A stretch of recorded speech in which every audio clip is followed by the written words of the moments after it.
Hey everyone, welcome to my channel. My name is Vanessa and you are watching the Exploring Oracle, or the Exploracle for short. So today I'm going to be trying something different.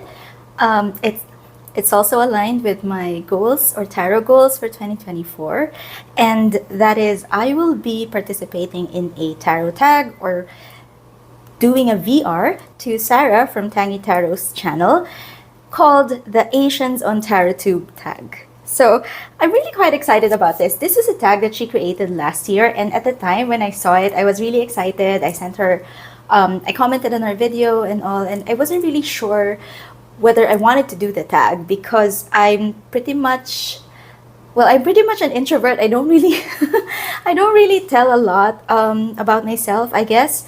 So I wasn't really sure if I wanted to participate, but I also want to challenge myself. And when at the start of the year, one of my tarot goals was to participate in a tarot tag or a VR, or do a VR from this channel. So I figured that this would be the best time to try it. And I don't know if you also noticed, but I'm also trying out a different mic. So let me know if this audio is better, or if you want me to switch back to my older videos or style. But I am trying out this mic, and in my earlier tests I do feel it is a little bit clearer, but just let me know what you think. So just post a comment down below. I'm also trying a different light, so let's just see. Just let me know if you like it, or if you just want me to switch back. But anyway, so I'm going to do it a little bit different because she does have a series of prompts, and I will be doing all of the prompts. It's just that I will probably be reordering it because the last prompt on her tag is to show and tell a deck. And she doesn't really go through the entire deck, but in my case, since I usually do deck flip-throughs on this channel, I would still do an entire deck flip-through for you. And during that flip-through is when I will be responding to the tags that she has. And of course, I will be linking her video down below. I will be posting her original tag as well as a recent video she uploaded. She interviewed one of her Asian friends, and that's why I figured now would be the best time to do this tag. Alright, so for the first prompt, it says, introduce yourself, share a bit about your Asian identity. It could be about family, history, etc. So basically, I am from the Philippines. It is one of the countries in Southeast Asia, and that pretty much makes me an Asian. So I was born and raised in the Philippines. I've been living here for the past 40 years, and I will talk a little bit more about myself in the succeeding prompts. But here is where I changed the order. So her last prompt, her seventh prompt, would be to show a deck. And in my case, I'm doing this second because today I want to show you this deck called the Southeast Asia Myths and Stories Tarot. So I think it's quite fitting, since I'm doing the Asians and Tarot tag, to show a deck that also kind of showcases my Asian heritage. And it doesn't have to be a deck about Asia or anything like that, but I had this deck. I bought this during my last trip to Singapore. So I just wanted to share it with you as well. So it comes in this box. You do have a certificate of authenticity. And you can usually, I think you're supposed to get the digital guidebook through the QR, but unfortunately this one was not working. But I did contact the store that I got it from, and she kindly sent me the digital guidebook for it. It also comes with this Bagua Oracle deck. It's like 3 versions of an Oracle deck. The Night Gold Bagua Oracle, the Distant Lights Bagua Oracle, and the Silent Dream Bagua Oracle. So this is art by Leonard Narciso, which is a Filipino creator. But I won't be going through this because otherwise it would be quite long. I'll just put that to the side. So there is a digital guidebook for it. And these are the cards. So it is gilded. You actually have the option to choose whether it's gold or green gilding. It is in a matte cardstock, but you would notice it is quite thin, a little bit flimsy. It shuffles well. I don't really mind it. It feels a little flimsy, but sturdy at the same time. I don't really know if that makes sense. I don't usually make sense sometimes. Oh, I'm not gonna shuffle it yet. Oh my god. But yeah, so that is how the cardstock feels. I wish it was a little bit more sturdy, because it doesn't seem to have a core, but it doesn't feel like it's going to wear out that quickly either. So I think that's what I mean, but it feels a little flimsy, or at least floppy, but it still feels quite sturdy when I use it.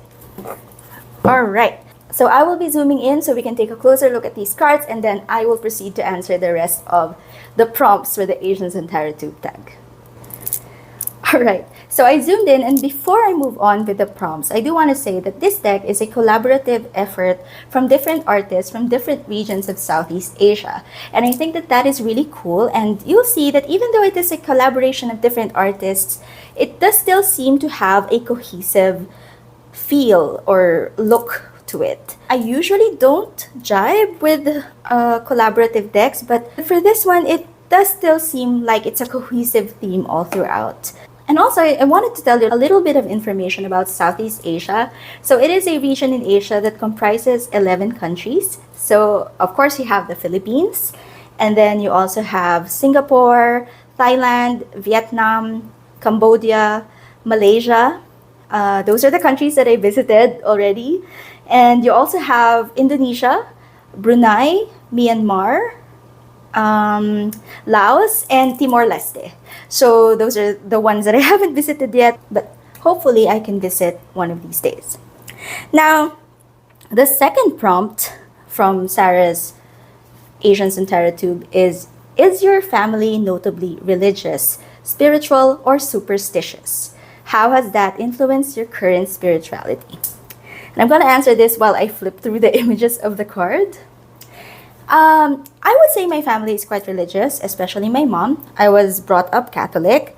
But unlike some people in the community who are traumatized by the strict upbringing or the religious upbringing, I really didn't mind. I actually enjoyed it. I was a student leader in Catholic youth groups and stuff like that. I did enjoy that part of my childhood. But I think that as I grew older, I became more open to other religions and beliefs. And I think aside from being raised Catholic, there are a lot of superstitions in the Philippines. You know, we have our own myths, our own stories, our own legends. And I live in a really old house, so it belonged to my great-great-great-grandmother, so that's where we live now. And I have from a very young age felt or have experienced things or experiences that I can't really explain. So I know and believe that there are other unseen beings around. Thankfully, they do feel very protective. I don't feel threatened by them. We coexist basically, and I think that made me realize that made me a lot more open to things that are outside of my religion, you know. It's hard to explain these things over a tag and, while multitasking. This is my first VR, so I'm sorry if I'm all over the place. I should have taken notes, but I decided to wing it, Next time, probably, hopefully, would be better. By the way, for the flip through, feel free to speed up, slow down, or even pause if you want to take a closer look at the cards. You will also notice that there are some duplicate cards because you can pick which card. There are some cards with alternate art or alternate illustrations, and you can choose which one you prefer. Okay, so the third prompt is, does your family know that you do tarot?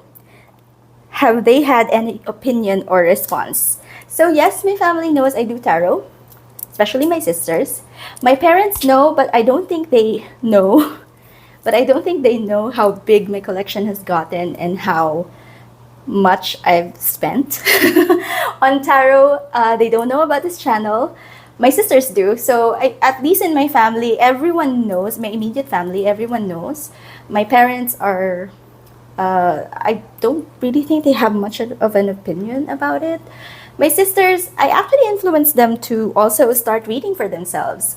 They don't do it quite as often, and they don't buy any decks. They just use mine, which I'm happy to share with them. But yeah, it's not something that I talk about with people I'm not close to. And I guess this is an exception because you don't really see me or you don't know me, but so that's why I can share my collection with you guys. If that makes sense. I guess you can say my immediate family knows, but I am still a closet tarot reader. All right. The fourth prompt. Do you feel like your Asian identity or experiences affect how you do tarot? Now, for this prompt, I don't really think it's my Asian identity per se. You know, each person, regardless of what nationality or what ethnicity they are, they would have their own experiences, they would have their own beliefs, they would have different upbringings. So I don't think it is necessarily an Asian thing. But my personal experiences, my personal beliefs or upbringing, my personal hobbies and interests affect how I do tarot. You know, I guess the best example I would have for this is that me and my sisters, we both started getting into tarot or learning more about tarot at the same time around 2021. But neither of them, I have three more sisters, really had that much of an interest to pursue it. So it was really just me who wanted to learn more, who wanted to do more about tarot, who wanted to start collecting.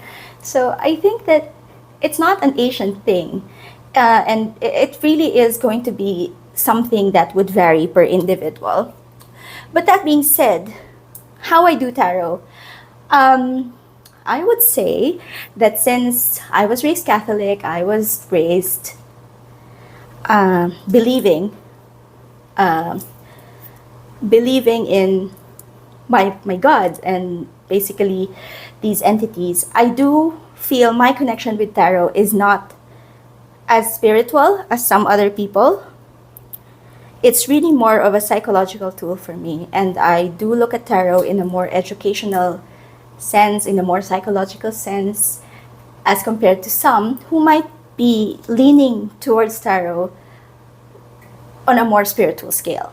So maybe that is how my Asian identity affects how I do tarot, but basically I don't really think it's specifically an Asian thing. It's really just going to be an individual thing or an individual preference or way that you do tarot. Okay, so the next prompt is, are there any tarot cards that particularly resonate with you and about your Asian experiences? So I had to think about this prompt. And in my case, I would have to say that it would be the Empress card. And I say that because Filipinos are known for their hospitality. They're very gracious hosts.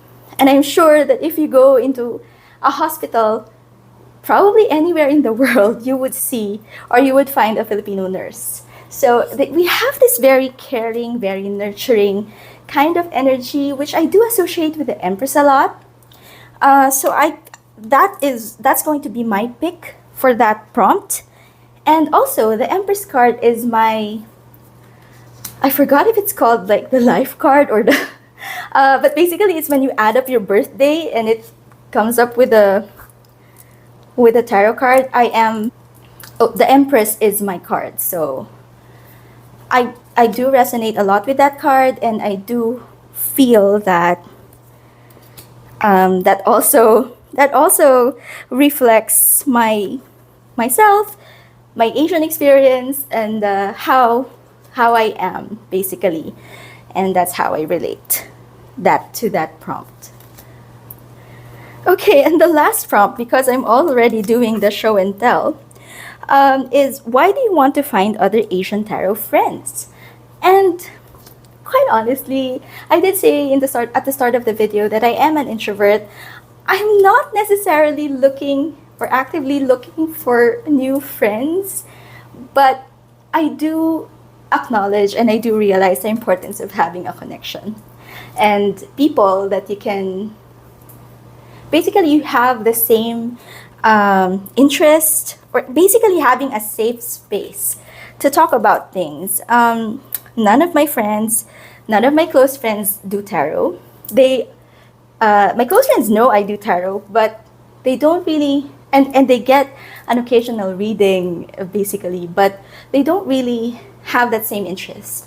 And I think around 2022, I found or I became part of a group that had pretty much the same interests. It was mostly for crystals and then tarot and then basically spirituality. And I really felt happy to be, to expand my usual friend group, to meet new people. And even though I wouldn't really say that I actively looked for new friends, I have made some really good friends from that group. And maybe that's also why I want to introduce myself as an Asian in Tarot Tube. And if you do want to be friends, or at least want to reach out, feel free to comment or just message me or email me. I believe those details are available if you click on the About Me on this channel. And yeah, let's just see, because I do enjoy making new connections. I don't really have any issues meeting new people. I'm just quite secretive, but I think once you get to know me and once that trust is built among us, I feel that I would really be the type of friend that you can count on and that you can talk to about anything. No judgment. And yeah, so let's be friends. All right, okay, so those are all the prompts. Honestly, when I edit this, I don't really know how much of it makes sense. But let me just finish flipping through this deck, and let me also give you my thoughts about this deck, because it is quite an amazing one, because it does highlight different cultures. For each card, you have a different artist. Again, an artist from each of the countries in Southeast Asia. And since I've also been able to travel to some of these countries, the imagery is quite familiar to me. And of course, some of the Filipino depictions are also welcome, because I like highlighting decks made by Filipino creators.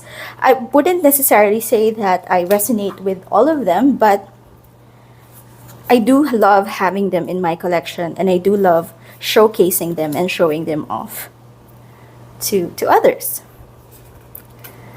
Okay, and then you have here the King of Swords, and our last suit, the Pentacles. And then later on, we will shuffle as we usually do, and I will read the corresponding entry from the digital guidebook, just so you also have an idea of how it looks like, or it reads like. Definitely recognize that this is a Filipino depiction. But actually, if you go look through these cards, some of them I thought were Filipino references, but turned out not to be. So I think that also tells you there's a lot of things that there are a lot of things in common that we have, or we have a lot of things in common with the other countries in the region. We're not so different, but we all have our own identities as well. So it's really, really interesting, this region. I love the diversity that we have, but at the same time, there's some commonalities, and yeah, I think it's worth visiting this region, to be honest. I traveled to some other countries as well, and they each give us different experiences, but at the we also feel that warmth that Asians have, or yeah. But yeah, come visit Southeast Asia, guys. And the Philippines, it's I think quite well known that we're very hospitable to tourists, and majority of the people can speak English. So if that is your second language or first language, you would be able to go around. All right. Okay, so before we shuffle, just wanted to show you. Basically, I removed some of the duplicate cards, so I chose the ones that I like. But you do have alternate cards for the Hierophant, the Hermit, the Moon, Eight of Wands, Page of Wands, Knight of Wands, Eight of Cups, Knight of Swords, Knight of Pentacles, and the Ten of Swords. Okay, so this leaves me with my version of the deck. And let me just show you how it shuffles. So, see, there's no problem riffle shuffling this. And it feels quite, it's bendy, but not, maybe flimsy is the wrong word when I say. It's bendy, but it doesn't feel flimsy. Just so it's not confusing. So I can riffle shuffle it well, and it gets a good mix. I can also overhand it. It doesn't stick or clump, but since it is quite soft, I do have some, especially when it gets to fewer cards, I have to be a little bit more careful. And then maybe let's read for the Moon. So the Moon is by Leonard Jim Narciso for the Philippines. So I had to choose that one when I saw it come up. And let me just get my iPad, and I will read the entry from the guidebook.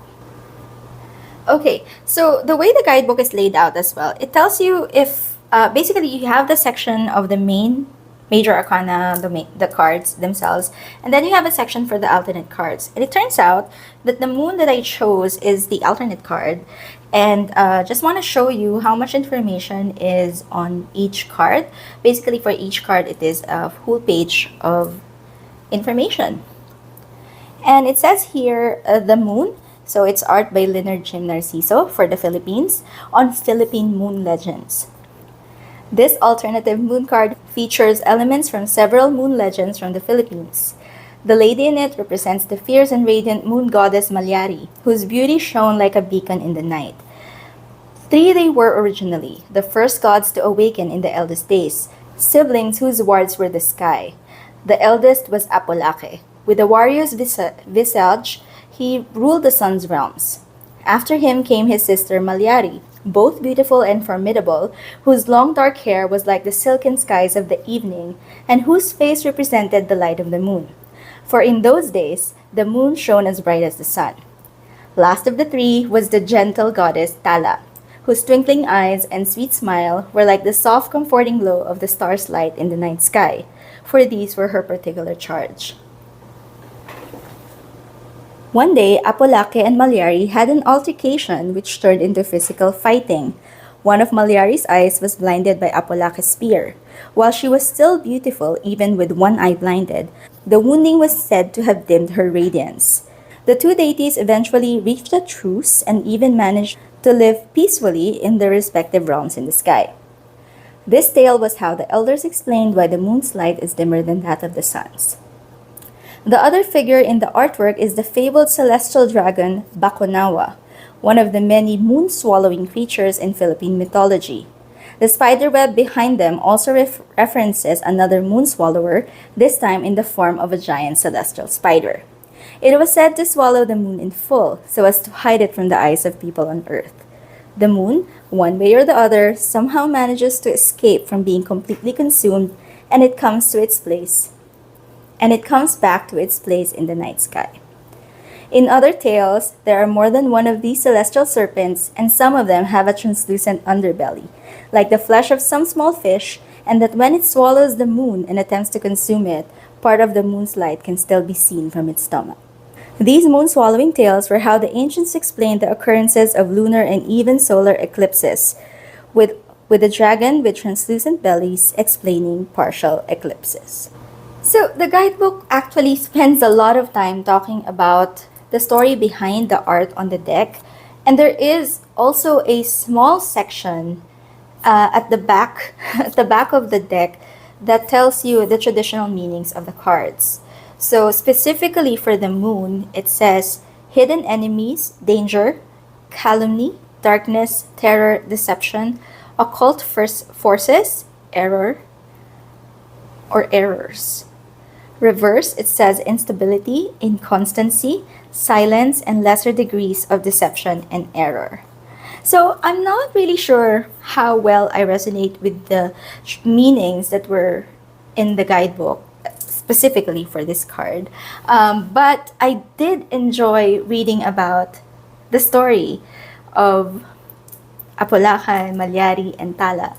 And I think that that is basically why I wanted this deck. It was really more to connect with my Asian heritage more, to learn more about the stories that are there. Because this region has so many rich stories, and with 11 countries represented in this deck, I just think that there's a lot to learn and a lot to get into.